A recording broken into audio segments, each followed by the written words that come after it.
We are live right now.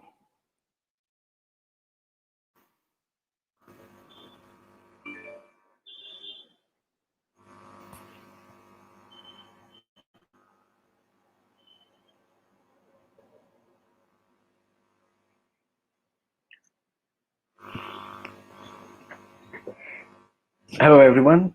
This is Girish Patil from GD Hubli. We'll just wait for 5 more minutes and to see, wait for people to join in and then start the event.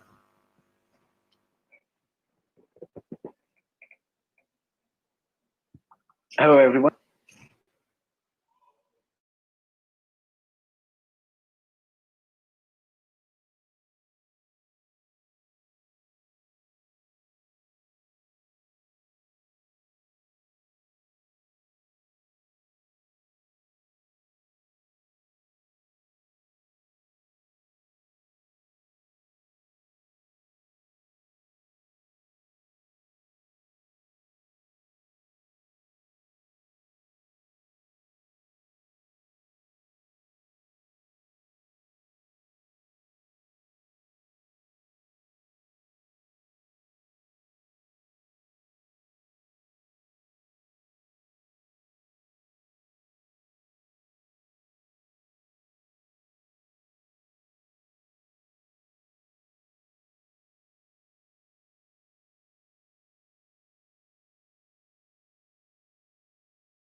Sorry, I was on mute.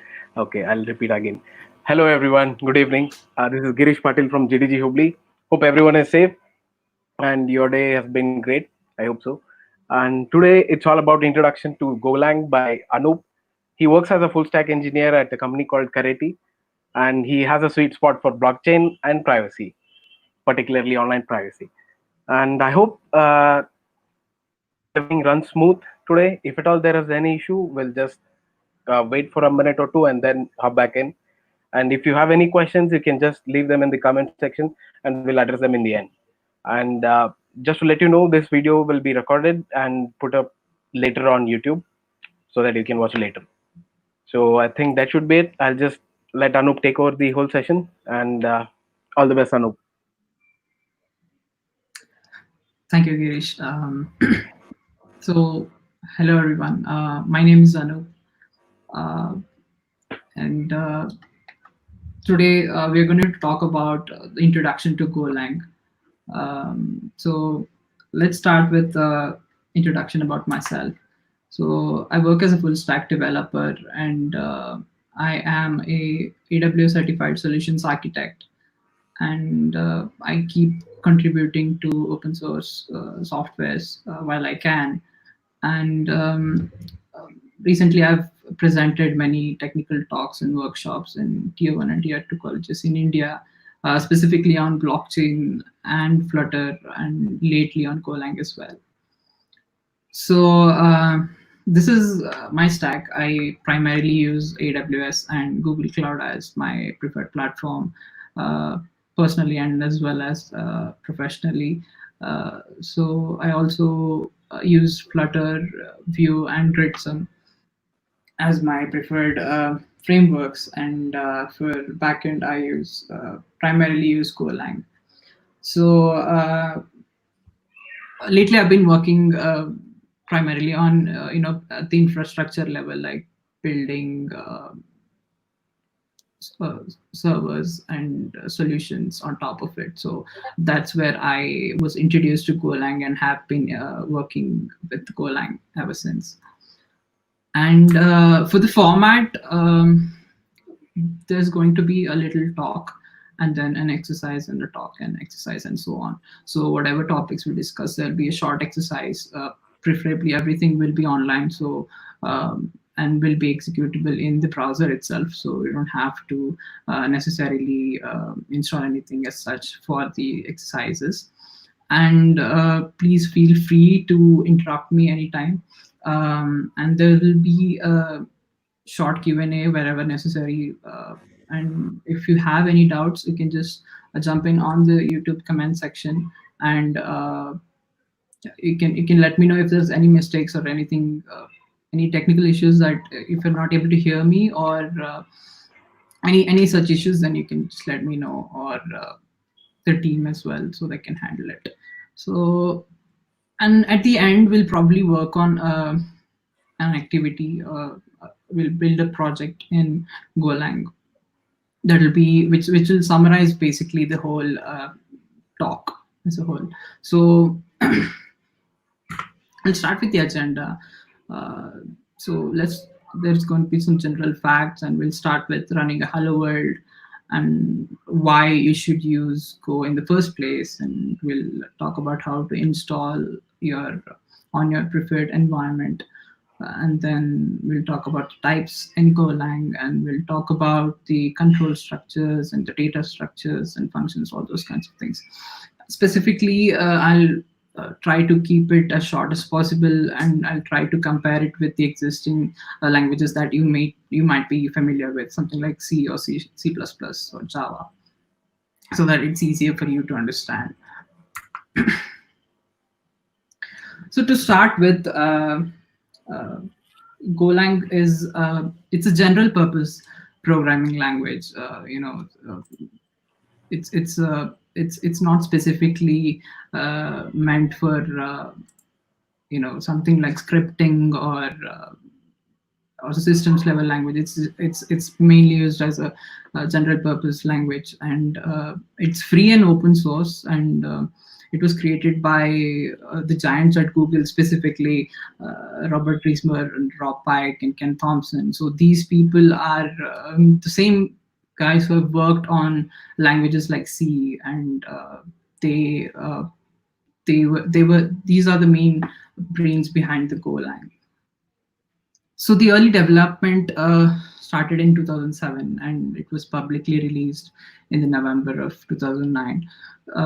So Google as a company had issues that were unique to scaling and doing things at scale. And if you remember, in late 2006 or 7, if I'm not wrong, Intel introduced the multi-core and the multi-threaded architecture and everything. So the chipsets that Intel produced were available, were started to become available in the market. Uh, so Google started to take advantage, and they decided to build a language that can natively take advantage of the multi-core architecture, and at the hardware level itself. So that's how Golang was the development of Golang started. So while it was initially introduced, internally used before 2009, that's when it was publicly released in the November of 2009. So it's almost like 10 years for Golang. So if you compare it with other languages like C or C++, so it's not that old of a language. There have been languages that are probably 20, 30 years now. So Go is relatively a newer language. Here's just some facts on Golang. So if it's a compiled language. So what do you mean by compiled is, when you compare it to something like Python, where you have to write a program and then it takes some time to actually compile. But in Go, everything is statically linked before you compile the program, before you run it. So it's much faster that way. And there's something called as garbage collection. If you're aware of it, it's already garbage collected. And just some other advantages, like it has built-in concurrency support, which is just one of these it's one of those I could say it's major advantages of Golang over other languages is concurrency. And yeah, and if you look at the keywords, the number of keywords that are officially supported by Golang, it's just 25. I think it might be varying by now, but it's more or less just 25 of those, which is very less when compared to something like C, C++. So there's that.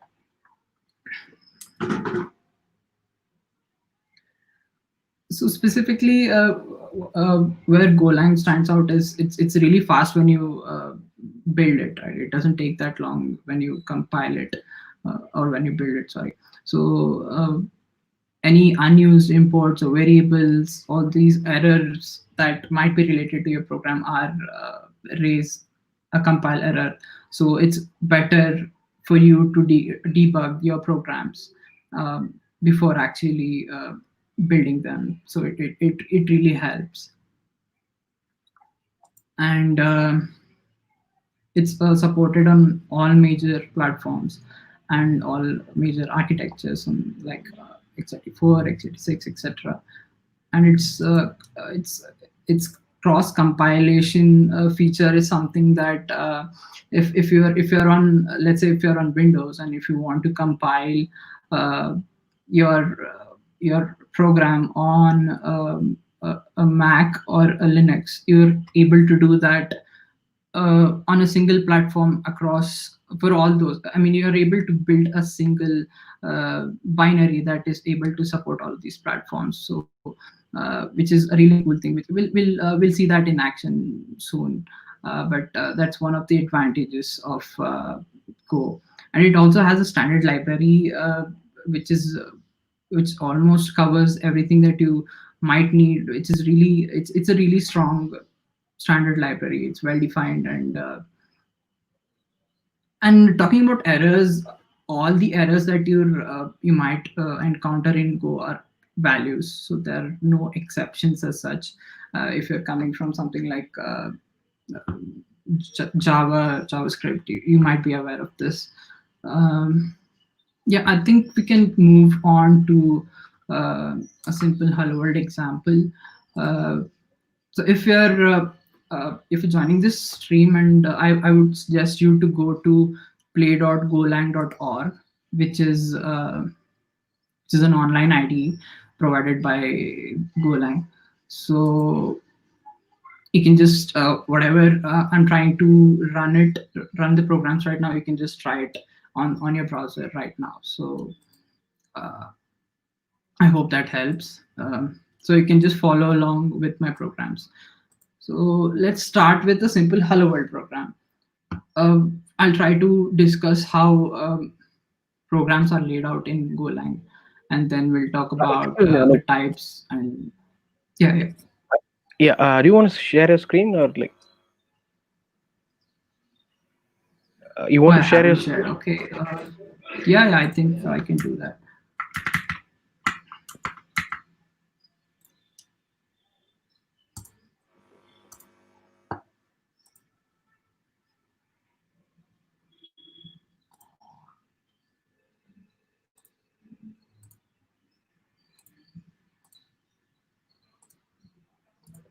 I'm sorry if you weren't able to see it before. Are you able to see the screen right now, Girish?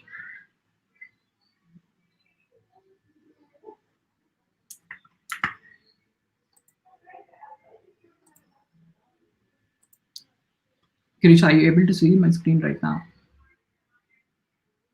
Yeah, yes, I'm able to say. Okay, okay, fine, fine, fine. So, um, okay, let me just run through all these slides. So this is about me and the format that we talked about. Yeah, so let's start again from hello world. So as I mentioned, if you, I suggest you to go to play.golang.org. It's play.golang.org, uh, and all the programs that I will be explaining are executable here. So let's talk about a simple hello world program for now. Uh, so uh, in Go, we always start with a package name, and the package main is the one that gets executed first. Right. This is like the entry point for your program, and if we can just format and run it, we get a hello world, hello playground.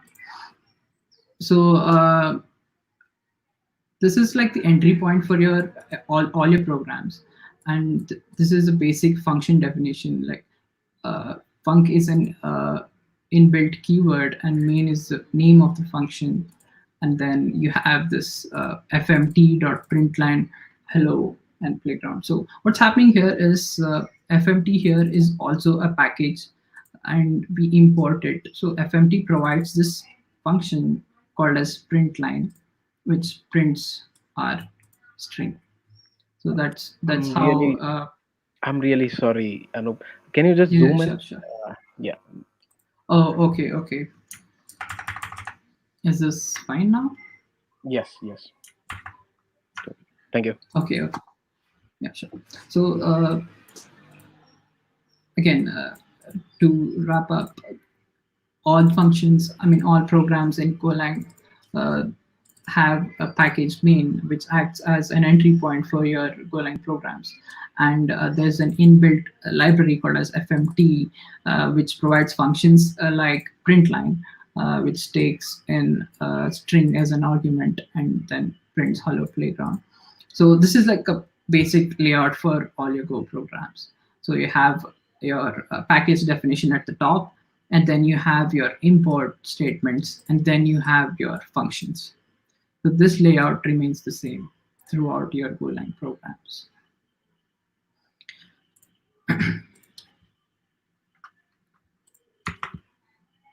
So again, so that was about the basic Golang program. Now we'll talk about why Go stands out specifically, right?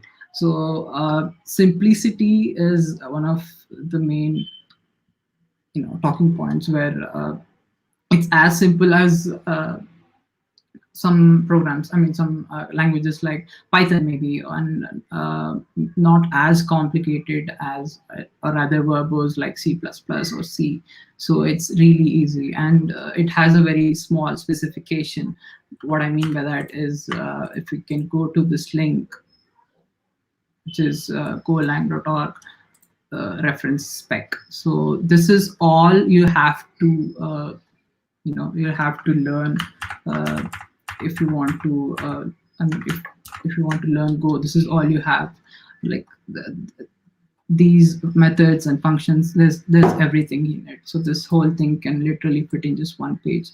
So it's easy to catch, and for beginners and to learn. So that's what I mean by it's a small spec. So literally there's just 25 keywords, and consistency and readability. What I mean by that is, if you can be sure that your program runs consistently across all platforms, and it's easily readable. Something like Python which is also easily readability, which provides easy readability, and it's also type safe and memory safe, and it's extremely fast in terms of compile time and runtime, which we'll see in a while. So if you're let's start with installing Go. So if you want to install it on whatever platform you're on, so just go to golang.org/dl. It will take you to this page right here. So if you're following along, you can just install it along with me right now. So if you're on Windows, there's an MSI package right here. So just download that and run the installer, and it'll install and it'll do everything on by itself. You don't have to do anything. And there's also a Mac OS and a Linux package as well. So if you're on Mac, or you're on Linux, so there's a brew package. What I mean by that is, you can just do just give me one sec.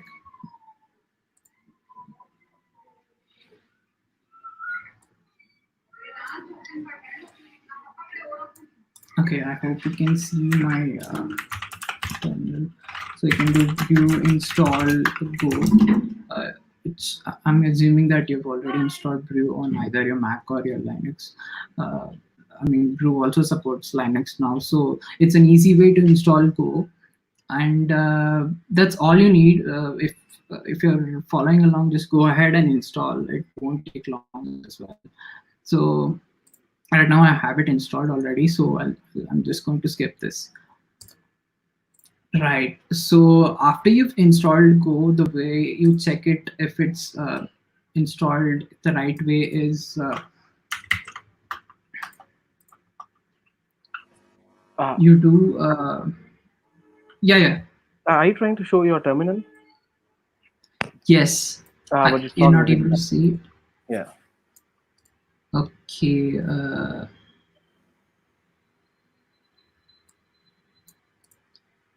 How do I? But you're able to see the browser, is it? Yep. Just...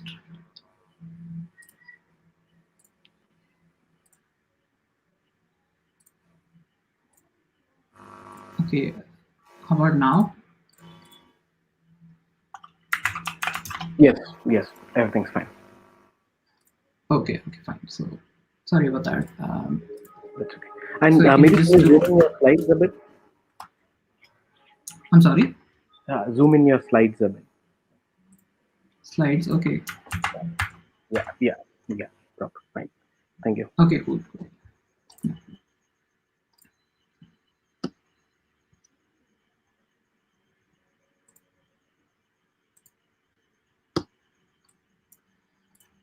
Okay, so if you just do brew install Go, it'll install it on your Mac or your Linux.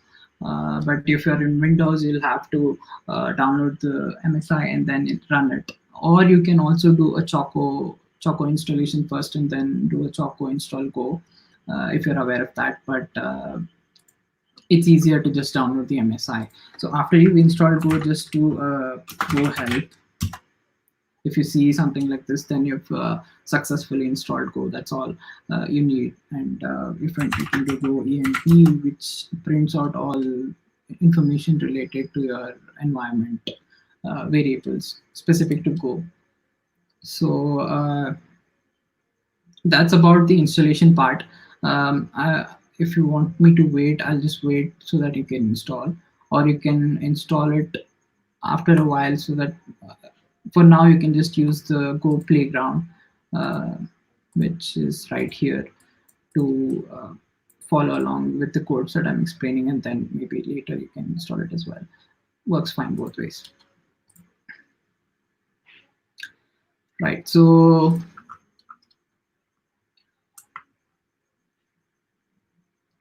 let's just build and run a small Go program, and I'll explain what a binary is and how it works with Go.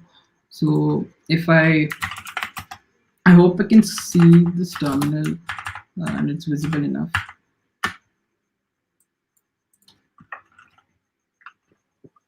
Yes, it is clear. Okay, fine. So if I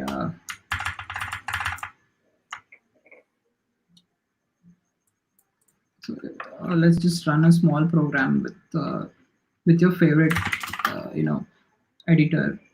Like I'm just using Visual Code, so you can use any editor you want, and then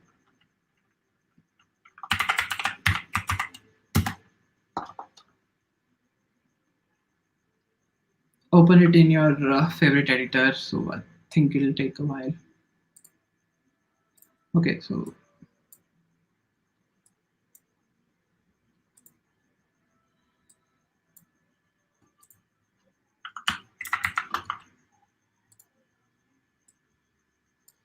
right, I hope you can see this window as well.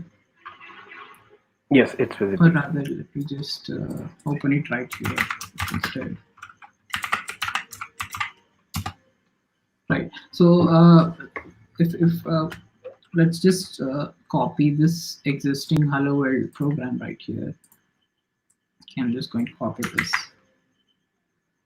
and just paste it in here, and I'll just save it.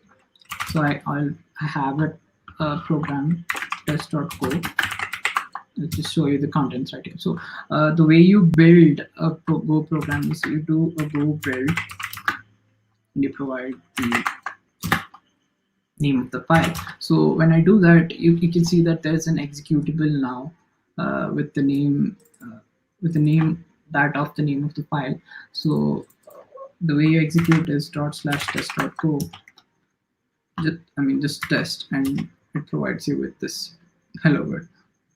So what's happening right now is it's building a binary that is specifically compiled for my operating system, which is Mac. So if you're building this on Windows or if you're building it on Linux, so it automatically builds a binary for that platform.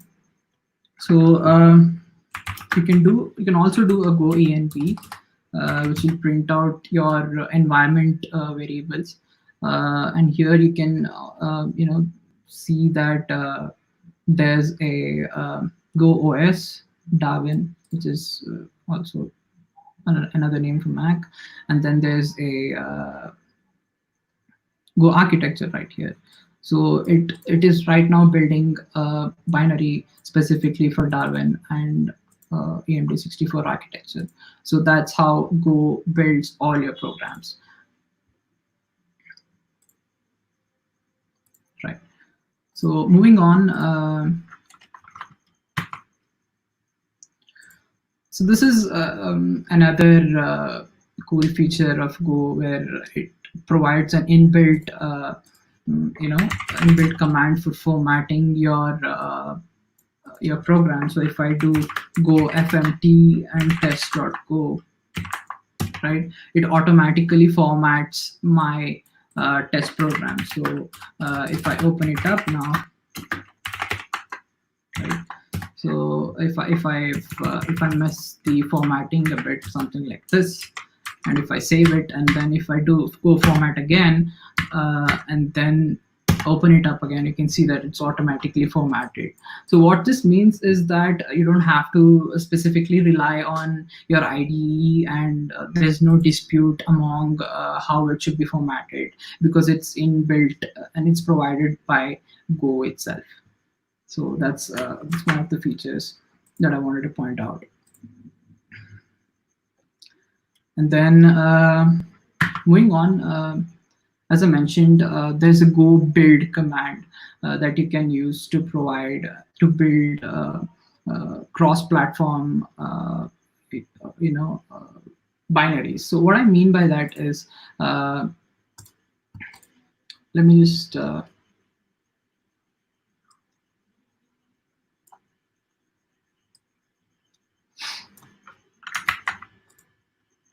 right now when I do go build, right, on my test.go program, it builds it specifically for my OS. But let's say I want to build it for a Windows OS, right? So the way I do it is I just specify it in my while I build it, I just specify the environment variables as Go OS as Windows and Go architecture as AMD 64, and that's all you need to specify. And Go will automatically build .exe executable. As you can see, there's gdghooply.exe. So I think you can also specify a name if you want to something like -o and something like Windows, right? So that builds a executable for Windows. I think I missed a.exe, but you get the idea. So that's a really powerful feature. So you don't have to necessarily have a OS that you're trying to build it for, but you can just use a Go and Go's environment variables and then specify it according to your needs, and Go will automatically build for you. Also, before one thing that I'd like to mention is make sure that before you run your programs, just run go env and make sure that your go path is defined, right? So right here, if I guess you can see that I have defined my go path into my user directory. So this needs to be defined. This folder can be anywhere, it doesn't matter, but this go path needs to be defined. So what go path does is it's a default directory where it will look for all the packages and the source files and the binary packages as well. So whatever operations that you do, so Go will first by default go and look into the go path. So that's one use of it, and make sure that you have go path defined. So yeah, I guess the cross compilation part is clear for now. We'll be using this again in the later course of the talk, but that's what go cross compilation means. So like I mentioned, you need to have go path defined, and Go always maintains this folder structure wherein inside the Go path it will always have a bin and a package and a source file. That's just how Go manages the code.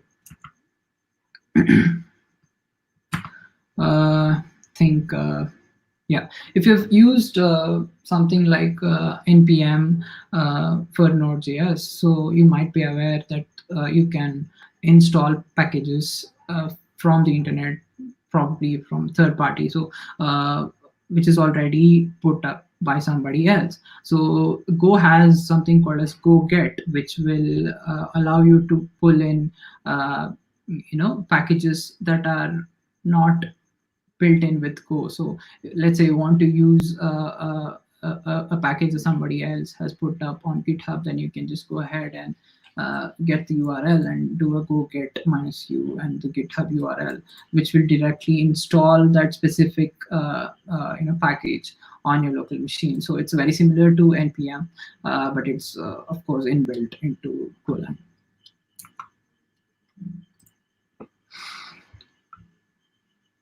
So these are just a few commonly used commands like go build, which will build your package, and then there's a format, and then there's get, which will download, and then there's an install, and then there's a run, which will directly compile and run your program. So you can just bypass using go build. So go run does that for you. and there's a test package we will talk about later, and then there's a version. So there's not much that you need to memorize or keep in mind, but these you'll mostly be using just the install or go get or just the run for now. And we'll talk about the keywords for now. So these are the reserved words that Go uses internally, and they cannot be used as identifiers, meaning that you cannot use it for inside the program itself, like for naming the variables or something like that. So it's a very short list, and most of it is all which is what you're already aware of, something like if else, and then there's func, which is for function, and then map, which is also similar to the one C has, or C++, and then there's a struct variable as well. So we'll see some of this and not all, which and try to build small programs based on that. So if you have any doubts along the way, just don't forget to mention it in the comments, and I'll try to answer them along the way. So along with these variables, Go has the built-in functions like close, length, or cap, and for allocation you have new. All these we will cover these in detail, but this is what you need to remember. And again, this everything is included in the spec, so I can just go through those. Right, so this is how commenting works. So let's say let's go to the playground, and if you just want to comment a single line, then you can do this, and it will just comment the line. And multi-line is similar, wherein you include this forward slash and a star, and then star and forward slash to end the second line. So that's something you might want to keep in mind.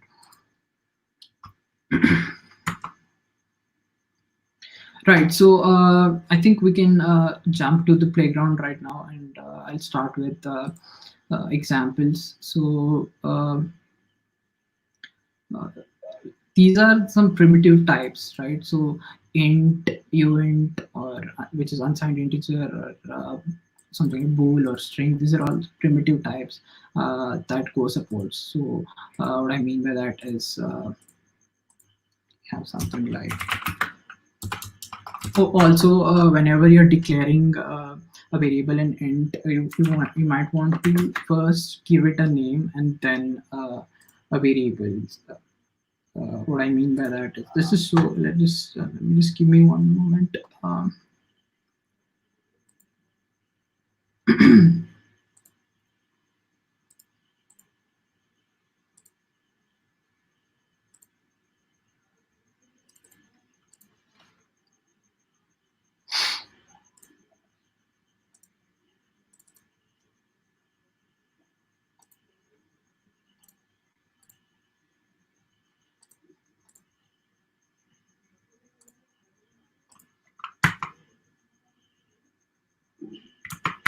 Right.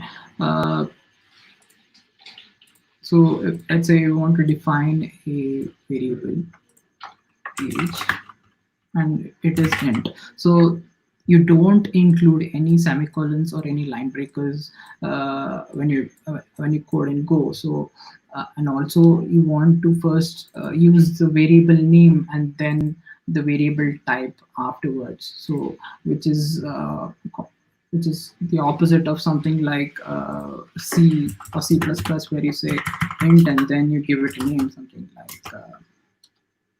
int a or b or something like that. So we do it the other way in Go.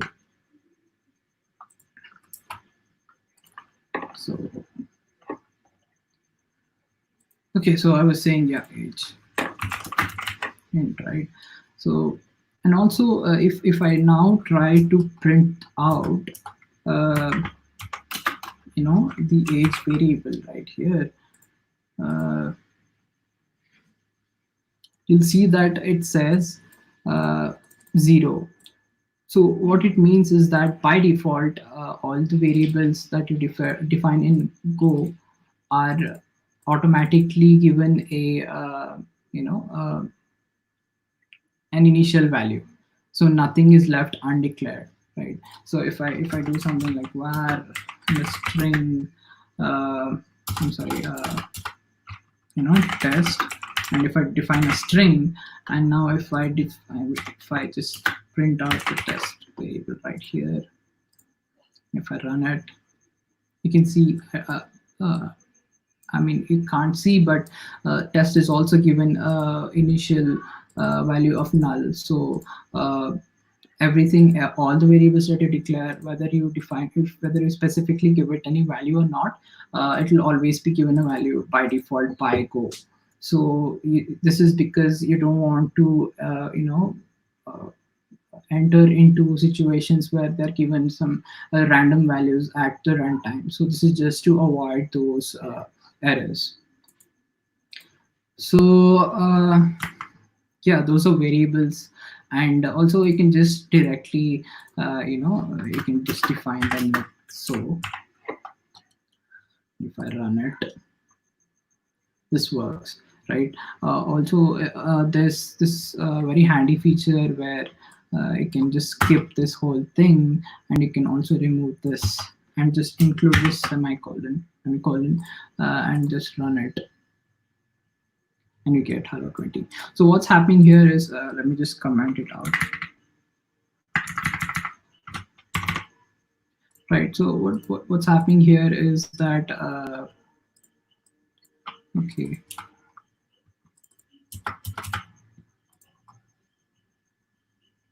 Right. So by default, Go recognizes that 20 is a type of int, and it automatically assigns the int type and the value to age. So this is a handy feature where you need not specifically declare it as a var int. So you can directly make use of this symbol, and it will automatically assign it for you.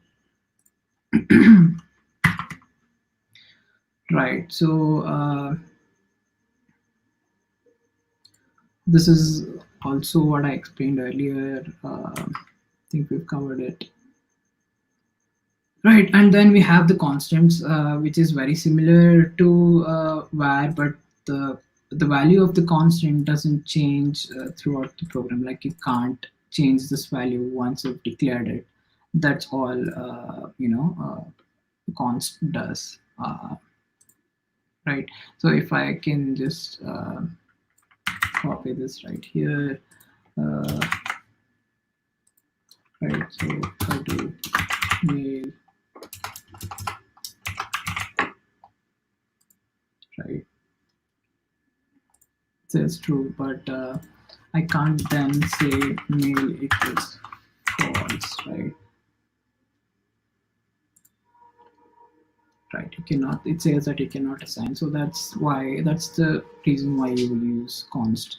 It's what, if you define it once, it's defined and you cannot change it. So that's what const does.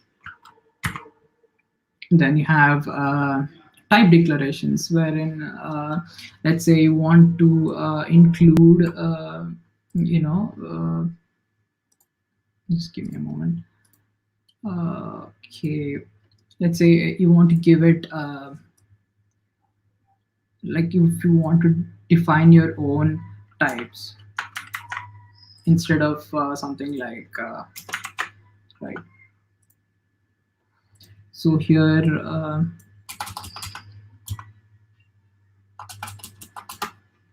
right, so what's happening here is we've defined Celsius as float 64 type. So instead of float 64, I can now use Celsius, and then it would give me the same result as it would if I had used float 64. So that's the use of type. Yeah. So struct is a very useful variable that you would be using a lot in Go. I'll just explain it with an example here. Okay. So the way you define a struct is you give a type, and then you say a person. It's, for example, if you want to define a structure on a person, of a person, so you do this. You say person type person struct, and then you can include other variables of different types inside your struct. So let's say if there's an age and a name, and these both variables can be of different types.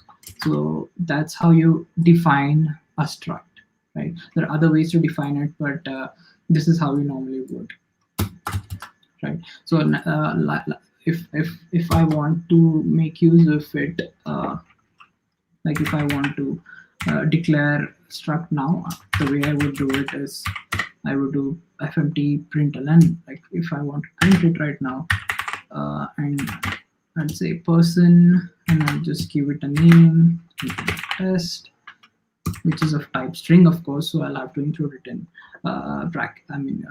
In quotes, and then I'll give it int of 20. So if I do that, define made. Okay, so I'll need this right there. So as you can see, that's one variable of, that's one object of a struct. So we have one object containing a string and an integer of type, and test and 20 are those actual values. So that's how you define a struct. So moving on, yeah, this is the one I explained earlier. Similarly, you have the arrays, and the way arrays work is you have ordered container type with a fixed number of data. That's when you usually use an array, which is quite frankly, it's not used as much as you would in other languages, because Golang has something called as slices, which we'll look into in a moment. But arrays basically, I'll just give you an example here. Let me just go to the playground. Okay, so if I do something var a, and it's an array of int, right? So this is how you define an array of integers. So this can be something like string as well, or any other types that you want, something like 464 maybe. So all of those work. So this is just an array of string for now, but let's say if you want to print the entire array, you can just do print a. Also notice that I haven't declared any values, but Go by default defines them as zeros, which is a default for the integer type. So it's 5 members in the array A, and it is of the type integer, and each of those are given the value of 0, sorry. Right. So it can be a string of, it can be array of a string, it can be of integer or whatever type you want. But the important thing you notice here is that you need to be aware of the size of the array beforehand. That's when you would want to use an array, right? So, but often you won't be knowing the size of the array beforehand. That's when you will use slices. And a slice is it's basically it's like an array, but the size can, the actual length of the array can vary dynamically, and slices can contain any type, including the slices itself. So there's a slice of slices. So what I mean by that is, I'll explain with a example here.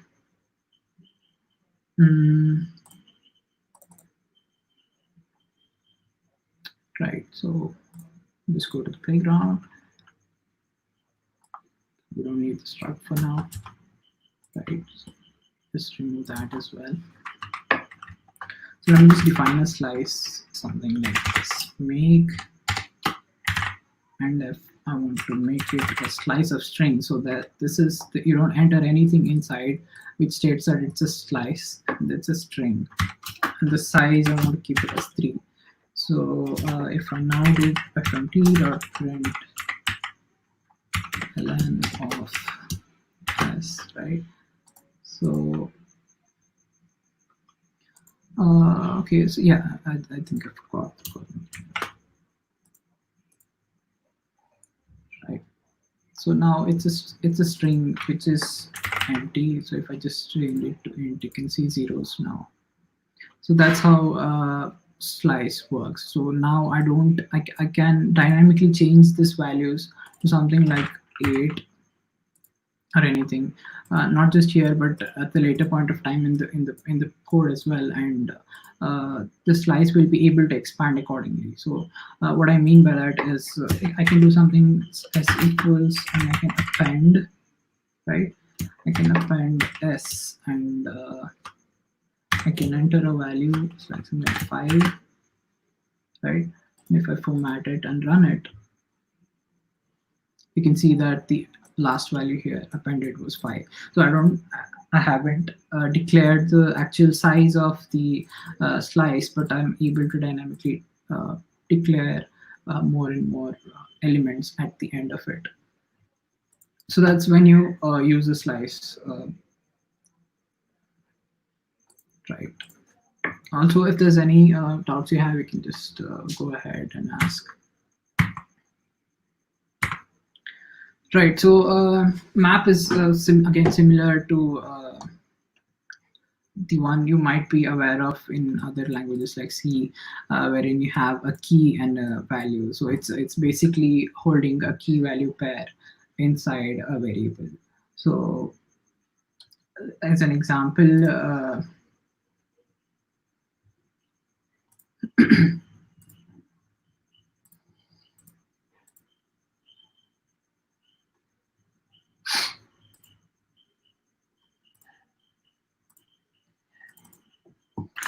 right, so I'll just remove the slice for now. And if I want to make a map, I'll do this and I'll say make. So make here is an inbuilt keyword. It's a function. It's an inbuilt function, so which takes in arguments like map, and you can have string, and then what do you want to map it to, right? So I want to map a string variable to an integer, right? So that's an int and a string, and then once you define it, of course you can go ahead and print it out, which would give you an empty map. But let's say you want to add something, right? So the way it works is you have to include a string first and then an integer. So let's say test equals a number, any integer would do, and then you print it out. So that's how it works. So that's a map. And also you can do operations like append and delete and all sorts of things on maps as well. But that's a basic use case of map, right? So and it can be initiated with making use of the make keyword, which is an inbuilt keyword for Go.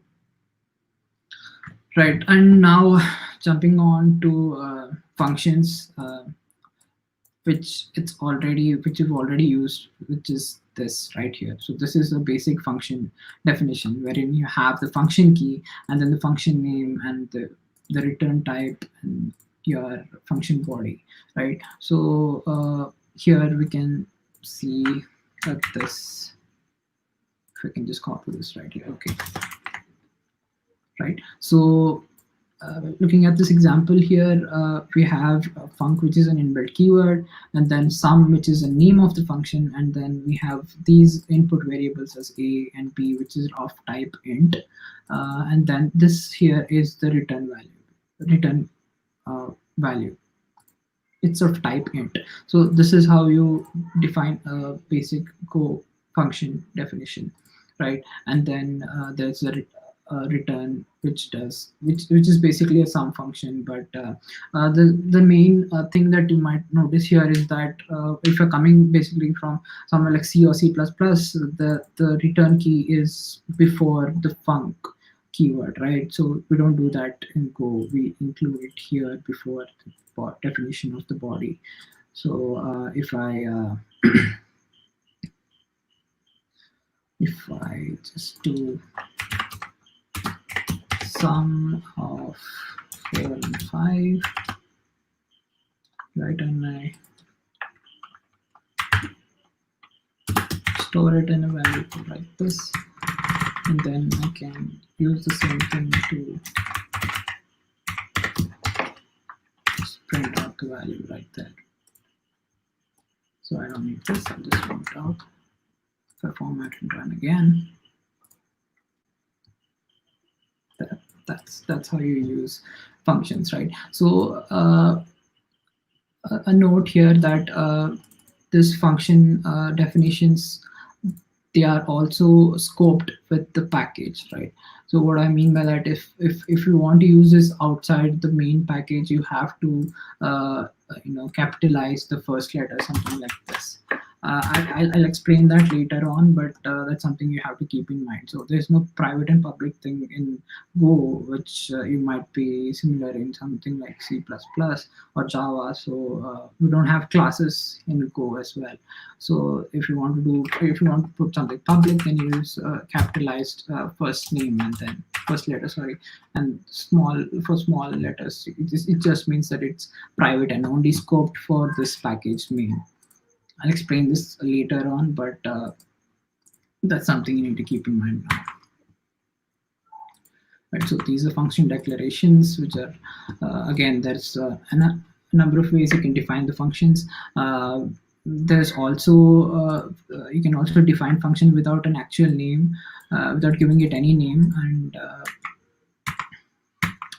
those are some other advanced use cases of functions, but the basic definition is this. Right, so there's some basics. Again, there's an if loop wherein you have your if keyword, and then you have your your condition, and then the body of the loop. Right, so if you can give an example for if else.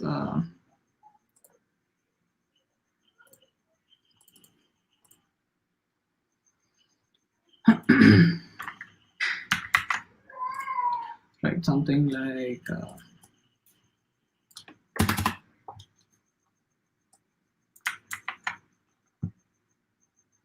but if I just format this, then if I run it again,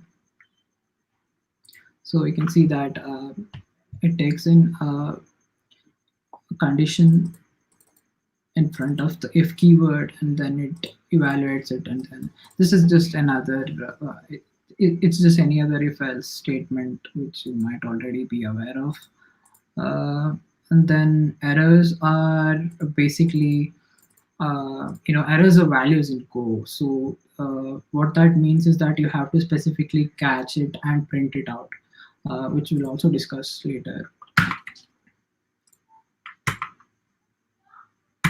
Okay, so as I mentioned, every Go program is made up of the package main, which acts as an entry point, and then you can define many packages with your own names, and you can reference them within your code. So that's how you actually manage your Go programs. Right, so for instance, here you can see that this example fmt is another package, and if you want to include it, you can just import it here. Like if I can do something like example, and now I can use all those functions and everything that's defined in example right here in this main package as well. So that's how packages work. Right. Then there's a for loop, which is again, it'll just iterate. It'll just evaluate the condition, and then give out any errors if there are any, which we will see later. Okay, so I think we're now okay. Again, switch statements and for statements, we'll look into it in the actual demo.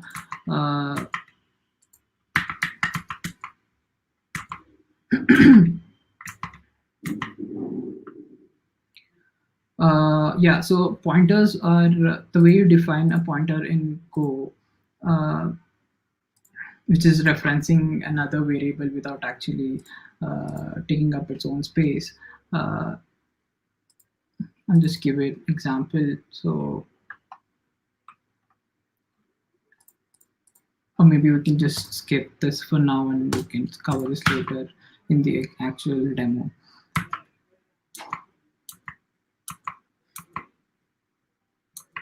Right. Girish, can we skip to the demo, or do I have some time?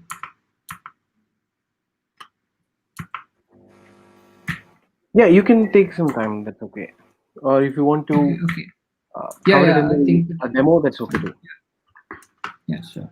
So another cool thing about Go is that most of the big tech companies that you might already be aware of, like Google, Uber, or Dropbox, or all these companies, they're already using Go, and chances are that if you've used any services of Google, then you've already interacted with Go. So it's widely used, and if I just go to this link right here, uh, and yeah, specifically in India, we have so many companies. I can see Danzo right here, and there's Hotstar, Hasura. So any company that yeah, there's even Razorpay as well. So basically, Go is widely used when you want to use something like a microservice architecture. So that's where Go, I believe, stands out. So there's some cool success stories as well that you can refer to later. So now what we're going to do is we'll build a command line tool in Go. So this is which will summarize the basic usage of Go, right? So why specifically command line is because if you just go to github.com and if you go to the the trending tab and if you sort by Go.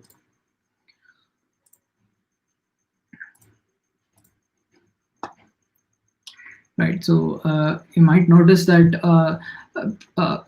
tools like Kubernetes and projects like Fiber, and there's also Gin, which is a framework, web framework. So and Hugo as well. So these are all some of the. Hugo is a great example of building a command line tool using Go. So Go makes it really easy to build command line tools which are specifically used across multiple platforms because of the cross compilation feature. So if I guess you guys must have already used something like Terraform as well.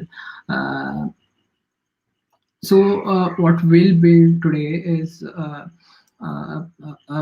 a command line tool which will generate the UPI QR code. So I guess you guys have already used something like Beam or Google Pay or whatever payment platforms, and the underlying technology behind it is the unified payment interface. And I guess most of you have already scanned some kind of QR code and made the payment. So what we'll do right now is we'll build a Go QR code generating command line tool, and then we'll try out the actual payment and we'll see if it works or not.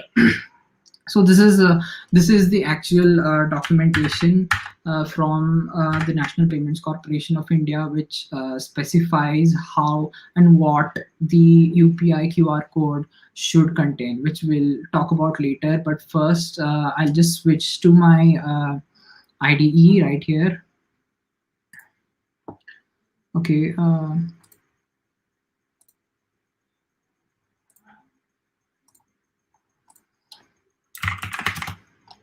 Girish, if you're able to say this, just let me know. Yeah, I'm able to see the terminal. Yes. Okay, cool. So the first thing that you need to do is we'll make sure that Go is installed properly. You just do a Go help, you should see the output. And I'll make sure that all these files are removed. And the folder is empty right now, so I'm just in a new folder. And what I want to do right now is I'll just import a package called as Cobra.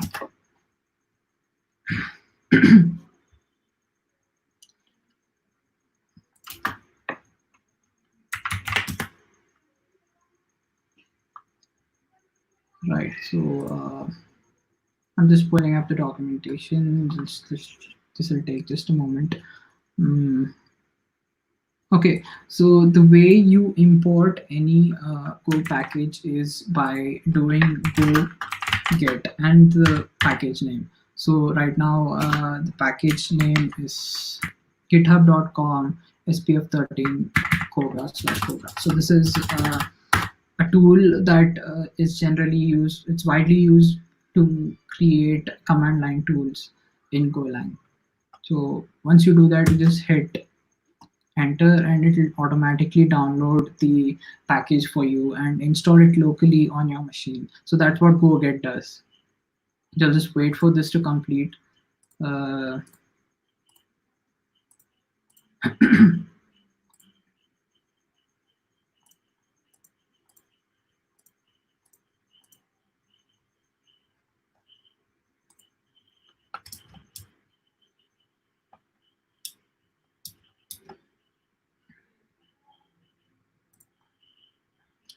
This might take some time, but depending on your internet speed, but it's usually quick. I don't know why it's taking so long.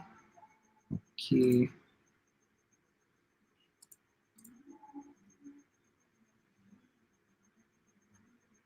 Right, so I think it's done. So once you've installed Cobra, the way you check if it's installed properly is you do Cobra and help. So it just prints out this help command here. So once you're done installing Cobra, the way we initialize a project, initialize a CLI project is by doing, if I just do a Cobra help init, it will give me the help for the initialization command. So the way I can initialize is Cobra and then do a and give it a name. Any name would do. I'm just giving it something like UPI test, and I'll give it a name of package name, and it has to be a string. So this can be any name, any string. So I'm just going to give it something like GDG. Just make sure that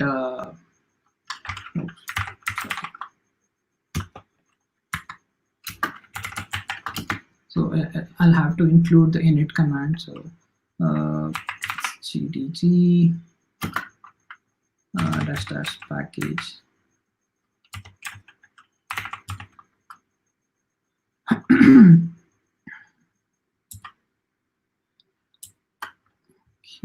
Yeah, I think it's pkg name, and then we give gdg.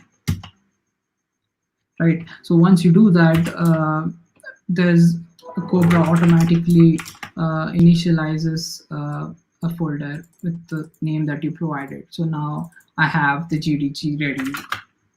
So I'll just go inside the folder, and here you can see that it has automatically generated. I can just increase the font size. Yeah, I hope you can see this. And now here you can see that Cobra went ahead and initialized this this project for us. So what Cobra provides us with is, if I do something like Cobra help, you can see that there's an add and there's a help and there's an init. So let's say I want to define a yeah, before that, just to make sure that your installation went ahead, just do a go install and hit enter. And if you see something like cannot find the package and command, this is because by default all your Go packages are searched for your Go path, which is by default into your user directory and Go. So the way you tell Go to look for the packages in your current folder, which is GDG in my case, is by doing go mod and init, and I'll give the name as GDG. So what this does is that it will go ahead and recognize that I want to I want to download all the modules, I mean all the packages, and the scope of the packages will be locally for GDG, this folder called GDG. So that's what go mod does. So it allows you to create it's basically a dependency management thing that's inbuilt into Golang. So this is this is similar to something like installing npm install and then you install it, which is locally and not globally. So that's what go mod does, right? So once you've done that, you can go ahead and do a go install, which will go ahead and install all the necessary modules for your Go program, specifically which are required for Go program inside the GDG folder. So that's what a Go mod init and the Go install does. So I've installed the program now, and if I just do GDG, and if I hit enter, you can see that it will provide me with this nice little helper helper information. So if I do something like GDG help, right, it will print this info as well. So this has so by now this has provided us with the basic structure that we can use to go ahead and define our own QR code application. And the way we do that is I'll just open it with I'll just open this project inside my inside my editor. Any editor will do. I'm just using Visual Code for this. Girish, can you confirm that you can see this? It's visible. Yeah. It's visible. Okay, cool. So I'll just explain this the structure of this Go program. So right here we can see that, I'm sorry for this. Right. So as I've mentioned earlier, all programs start with package main, and right now what it's doing is there's just one command called cmd.execute, and all the import statements. Yeah. Can you zoom in with? Yeah, sure. I'm so sorry.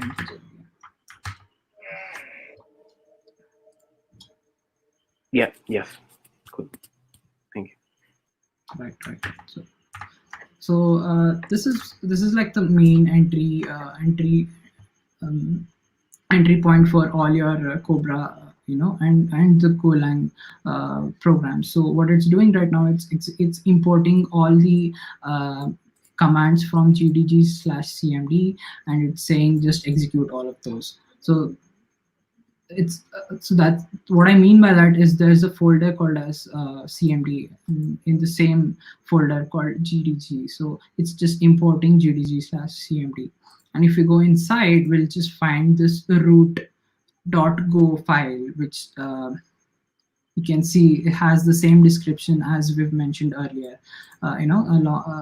When we do something like go gdg help, it's the same description that gets printed here as well.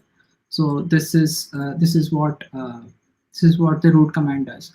Now, what we need to do is we need to go ahead and add our own command, uh, which we can execute using GDG. So the command that I want to add is, let me just clean up the screen. Um, I want to add Cobra add, and I want to add QR code, right? So this is the sub command that I want to add. So what I mean by that is when I do that, uh, I'll see that inside my CMD, there's a new file called qrcode.co. So this file is automatically created by Cobra for me, which has a description, a short description and long description. Everything is provided by Go, and what I can do right now is I can define whatever I want to in this. I mean, I can define my own functions, and if I now go ahead and do a go install, right, it'll install the GDG program. And then if I do GDG QR code, it will say that QR code is called, which is exactly the same function that we have included here, which is which is fmt.println QR code called. So right now what we have done is we have added a subcommand to our GDG program, and we want this subcommand to do something for us. We want it to generate a QR code based on the user input, right? So that's the end goal. So we need to include a function here that can help us generate that QR code by taking in the user input. So that's the end goal right here. So the way way we do that is by, if I go back to the browser right now, and there's this uh, Go QR code package. If I just Google it, right, I think this one should do, right? So this is what I mean by uh, community packages, where people already have these packages put up on GitHub, and then you can just do a go get, and you can download that and use it in your program. So you can see here, this is how you install those QR code, install those packages. And specifically, we want to import the QR code library. So just give me a moment. I'll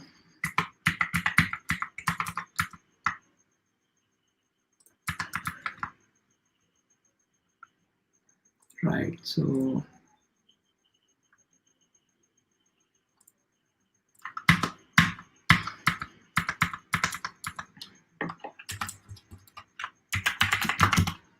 I'll open it up in my browser right here. Okay, so right. Uh, the next step that we want to do is we want to import the. I'm sorry. We want to import the QR code package.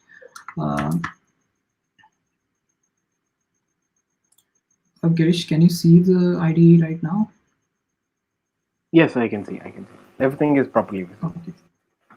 Okay. Cool.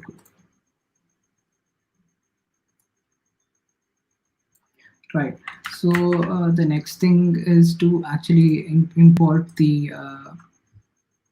If I go back to my GDG folder, right, and I can do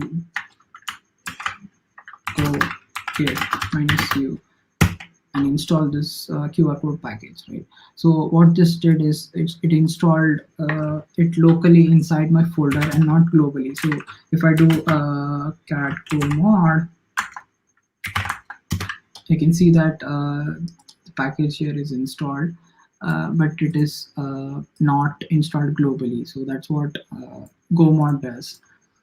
So once we have it installed, we can use it inside our program now. So what I mean by that is, I just go back here and pull up, just 1 second.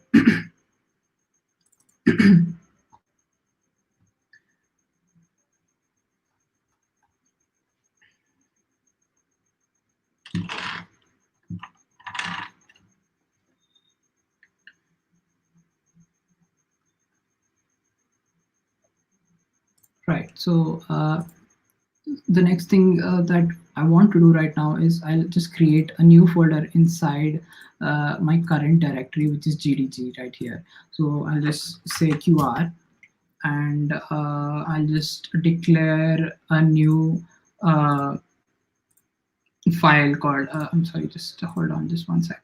Yeah. And inside this, I'll just create a new file called qr.code, and this is where I'll write my logic for generating a QR code. So the way I do that is I can I hope you can see this again. Please let me know if there's any issues. Um, so I'll just initially declare a package name. I'll give it any name. For now, I'm just giving it QR, right? And then I'll do an import statement here, which basically imports, you know, the QR code package. So I'm just importing it right now. And if I go ahead and I want to declare a function which will render my,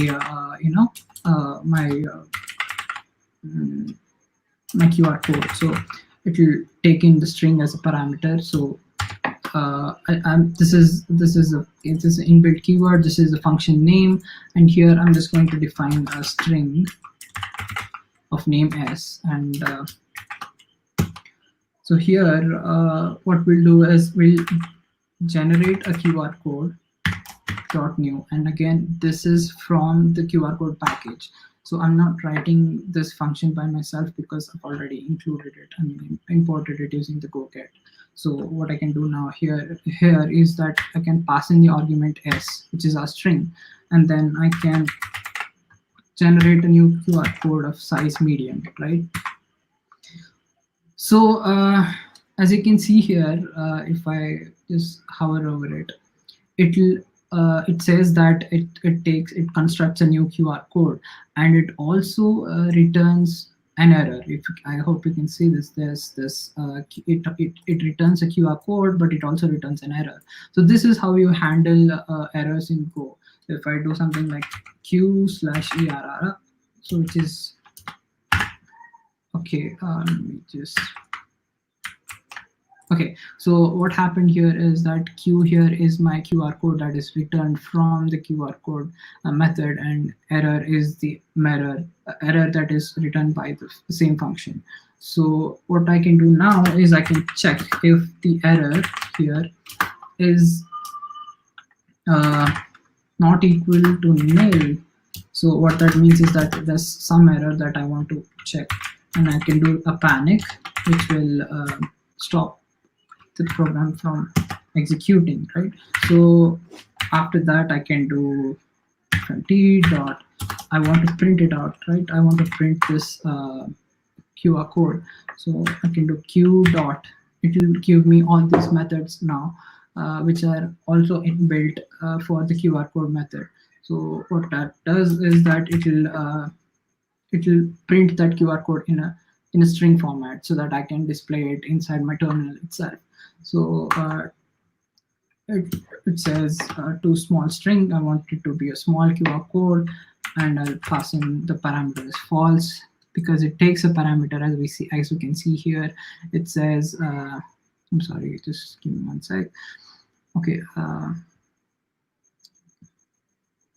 right. So this is my basic logic for handling a QR code. So what it does is it will first take in a string here as a parameter, and it will define a new QR code, and then that method will give me one error and a q variable which has a QR code. So what I do with that is I'll convert back to a string, and then I'll print it out in the terminal itself, right? So as of now, I've not imported this package anywhere. This is what I've just defined it right now. So okay.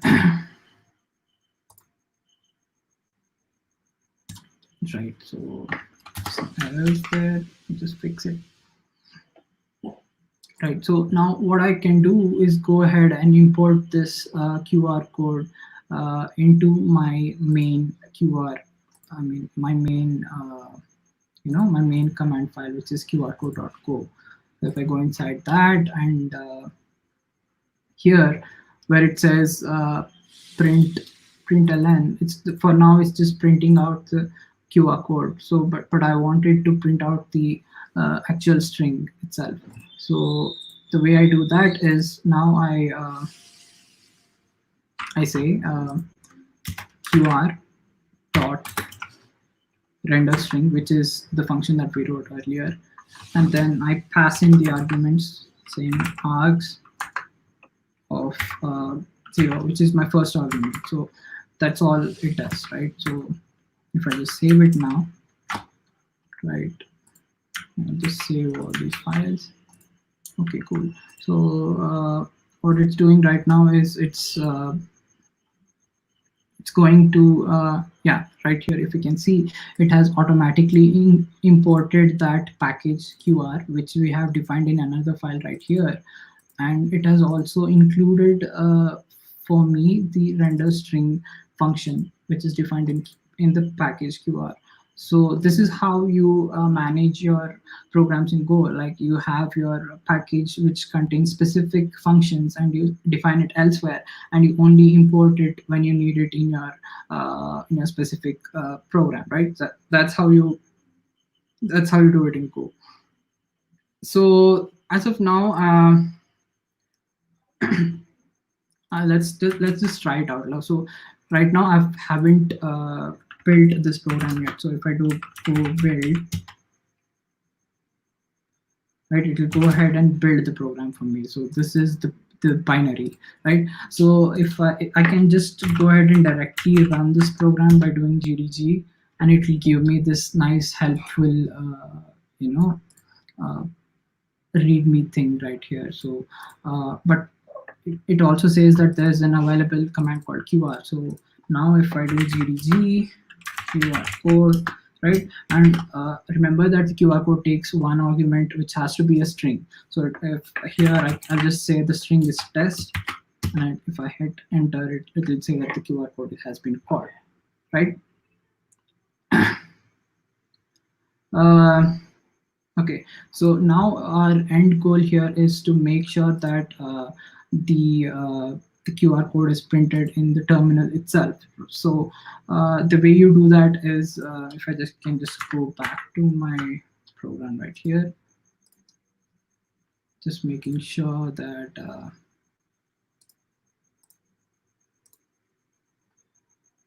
right. Okay.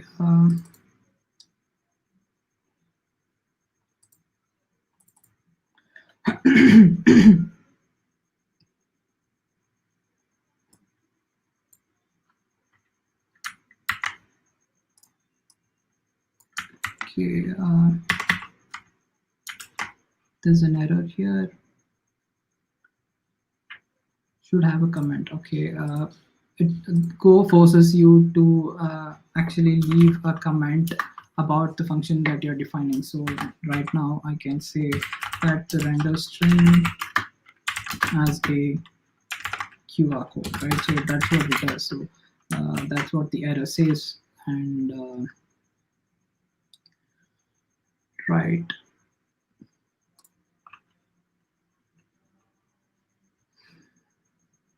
So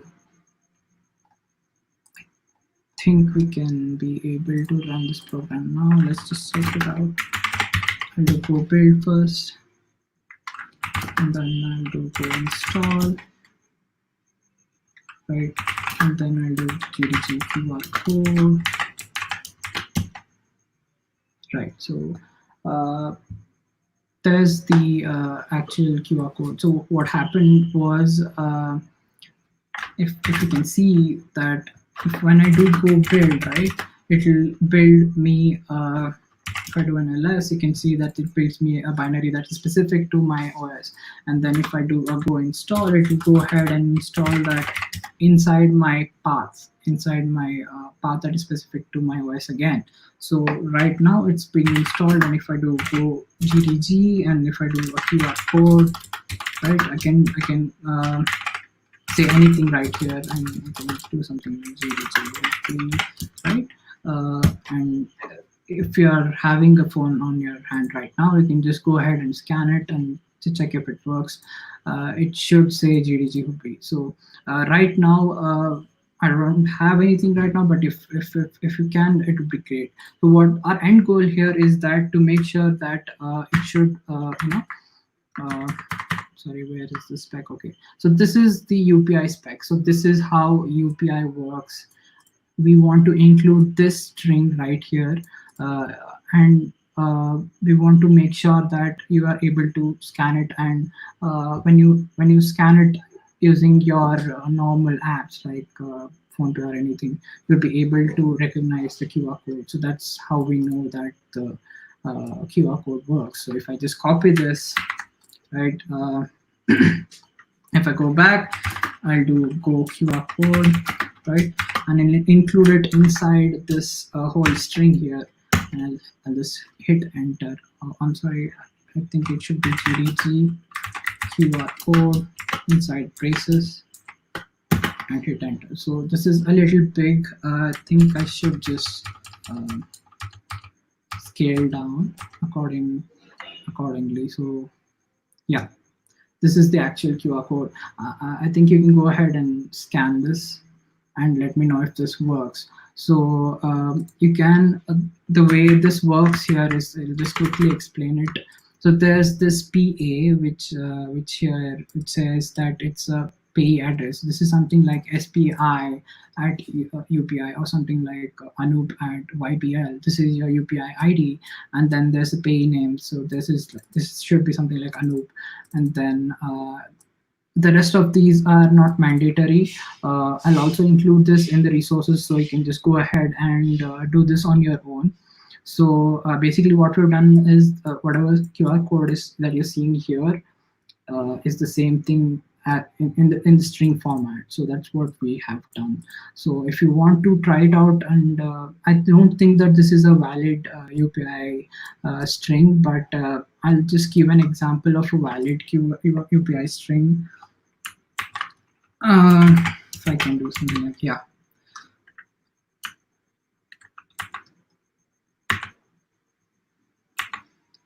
Okay. So this is how when you split it accordingly, this is what the key value pairs that you get. Like you have your pay name, you have the currency, the transaction notes, and then the origin ID, etc., etc. So what we do is we just take all of those values and put it inside a string. So that's what I have done so far. So if I can just show you an example of that.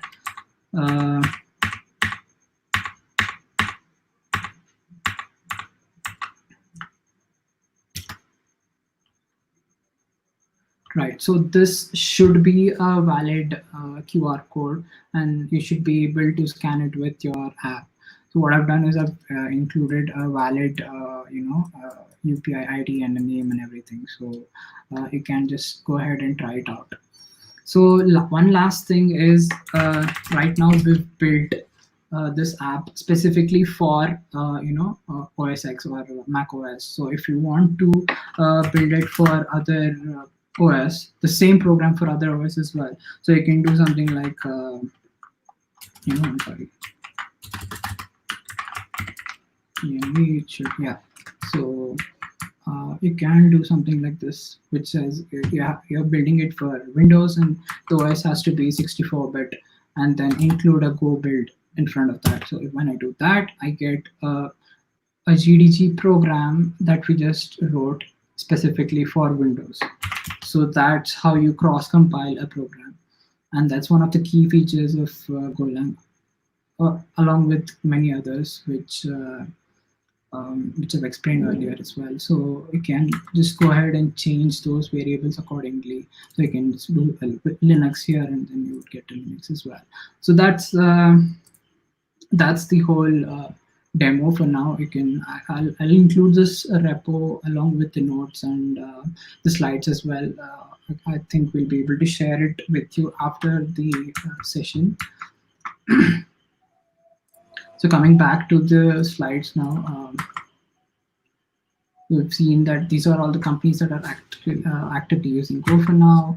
And some of the resources that you can find, or when you want to specifically find something related to Go, please make sure that you use the Golang instead of just the Go.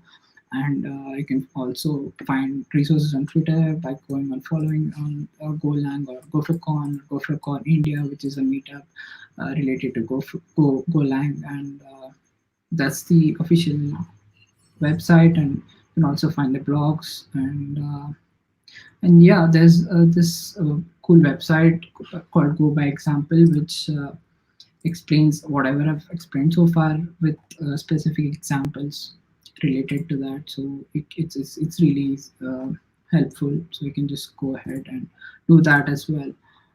And that's it from my end. I'd like to thank specifically to GDG Hubli and WTM Hubli for giving this an opportunity to share my little knowledge. And it was a pleasure being on this call. And yeah, that's it. You can follow me on Twitter at AnupKumarSP, or if you have any doubts, just reach out to me and I'll be able to help you guys. So yeah, that's it from my end. Now over to Girish. Yeah, that was wonderful. Thank you, Anup. And it works, by the way. I tested out everything. It actually works. And open it on Okay. PhonePe. And yeah, thanks a lot. I hope everyone liked it. And if you have any questions, please do leave them in the comments. And till then, maybe for a minute or two, I'll share one of my stories Yeah, with yeah, Go. sure. Yeah, we can do that. Yeah, so I think Go is pretty like the learning curve to Golang is pretty good too, because some time ago I wanted to give my try on take on like Golang, Mhm, and just mhm, set up mhm, the docs, started, and then mhm. you might be knowing the tool called ngrok, right?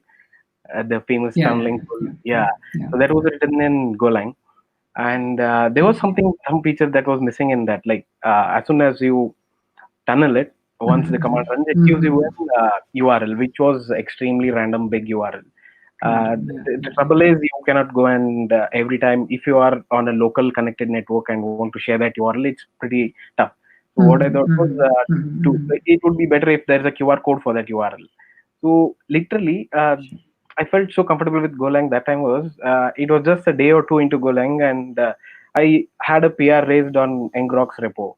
It is that easy. Like, Mhm. so I wanted to give an glimpse on that. Like, Yeah, you have to give it a yeah, try. It is literally too easy to build some powerful tools on top of it.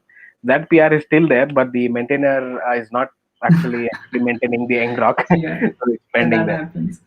Yeah, but it's very good actually. You have to give it a Yeah. try. Also, I'd like And to point out to what Girish explained. So, if you want to best learn Golang, the best way you can do is just go ahead to any of these popular Go projects and just go through those codes. I'm sure if you just go through it once, you'll understand what's going on, and then you can maybe, as Girish explained, start contributing by raising a PR and maybe write your own Go program as well. So that's something I'd like to add, Girish.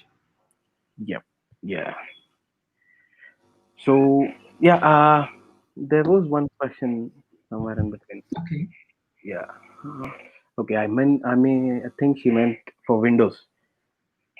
Mm-hmm. Yeah, do you want to take it up? I think this is. I'm sorry. Right. So Android is basically She meant for Windows, I just guess. yeah.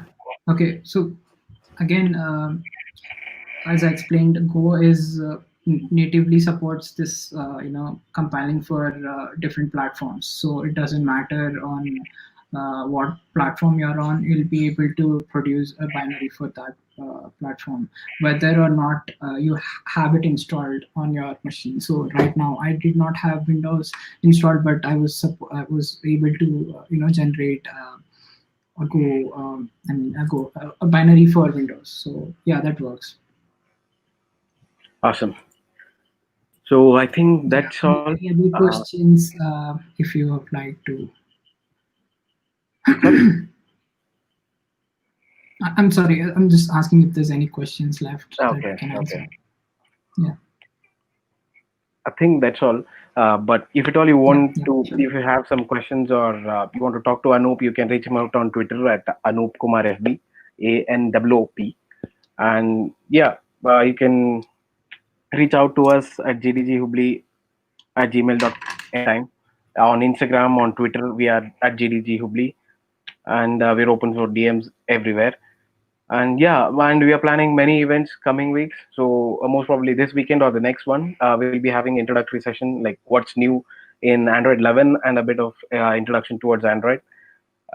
That should be fun. And then there are some other talks lined up on UI UX, and we have this. We're planning of new kind of event wherein it'll be from start like A to Z, picking up a tech and starting from scratch from A till building products till the end.